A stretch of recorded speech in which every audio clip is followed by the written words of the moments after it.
Congress party అంటే ప్రజల్లో కూడా విరక్తి స్టార్ట్ అయింది. ఈ బీఆర్ఎస్ పార్టీ అంటే అది అవుట్డేట్ పార్టీ, అది దాన్ని ఎవ్వరు పట్టించుకోరు. ఎందుకంటే ఏం లేదు అంటే కేసీఆర్ యాగాలు చేసి స్టార్ట్ చేసిండు, మళ్ళీ యాగాలు చేస్తున్నాడు. ఇప్పుడు నవగ్రహ యాగం అంట, నేను దశగ్రహ యాగం చేయి, నువ్వే పెద్ద గ్రామమే, అవునా కదా? నవగ్రహ కాదు, దశగ్రహాలు ఉన్నాయి తెలంగాణకు. ఆ దశగ్రహం 10వ గ్రహం ఏదంటే కేసీఆర్ 10వ గ్రహం. అందుకే కేసీఆర్ ఆ గ్రహం చేస్తే, ఆ యాగం చేస్తే మంచిది. ఇప్పుడు ఏంటంటే ఎవరి కోసం యాగం చేయాలి కేసీఆర్? ఖమ్మంలో వర్షాల వల్ల వాళ్ళు ఇబ్బంది పడుతున్నారు, వాళ్ళని మంచి చూసుకోవాలని యాగం చేయాలి. హైదరాబాద్ లో నష్టపోతున్నారు, కరీంనగర్ లో నష్టపోతున్నారు. తెలంగాణ రాష్ట్రంలో వరదల వల్ల నష్టపోయిన రైతుల కోసం, ప్రజల కోసం యాగాలు చేయాలి. దాని గురించి కేసీఆర్ ఫామ్ హౌస్ లో ఉన్నాడు, ఇంతవరకు మాట్లాడలే. అంటే అప్పుడు మాట్లాడలే, ఇప్పుడు అసలే మాట్లాడాడు.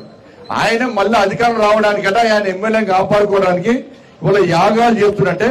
ఒక్కసారి యాగాలు చేస్తే తెలంగాణ సరే పూజలు చేయాల్సిందే, పూజలు వ్యతిరేకం కాదు, కానీ ఏ పూజ చేసినా సమాజానికి మంచి ఉండాలి, అందరి గురించి మాట్లాడుకోవాలి.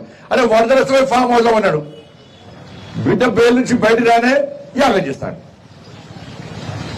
ఇది తెలంగాణ సమాజం అవసరం. మళ్ళీ అయినా ప్రజలు కూడా కదా రీఎంట్రీ అట, నీకు నో ఎంట్రీ బోర్డు ఎంట్రీ ప్రజలు, మళ్ళీ రీఎంట్రీ ఎక్కడ నీకు? ఇంకా పాలిటిక్స్ లో నో ఎంట్రీ బోర్డు తలిగేసి రాపండి, పార్టీకి నీకు తలిగేసి రాపా. కాబట్టి యాగాలతో మళ్ళీ ప్రజలు నమ్మించే ప్రయత్నం చేస్తున్నారు. బీఆర్ఎస్ పార్టీకి, కేసీఆర్ కుటుంబానికి పాలిటిక్స్ లో నో ఎంట్రీ బోర్డు తెలంగాణ రాష్ట్ర ప్రజలు రాసి పెట్టారు. అసలైన తొలి వెలుగు. ఫాలో వాట్సాప్ @తొలి వెలుగు official.